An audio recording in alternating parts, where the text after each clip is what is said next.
خبر حزين وصادم للمنتخب الفرنسي ولبطولة كأس العالم. للأسف ورسميا المهاجم الفرنسي كريم بنزيما لن يلعب بطولة كأس العالم قطر 2022 بسبب الإصابة. طيب الحين كيف بتكون حالة ونفسية كريم بنزيما؟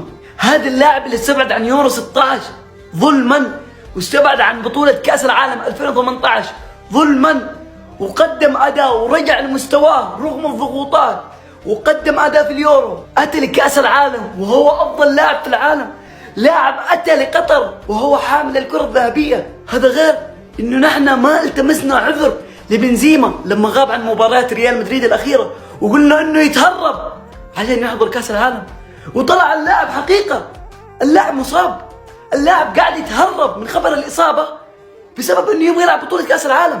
والآن راحت فرصة المشاركة في آخر نسخة كأس عالم لبنزيما.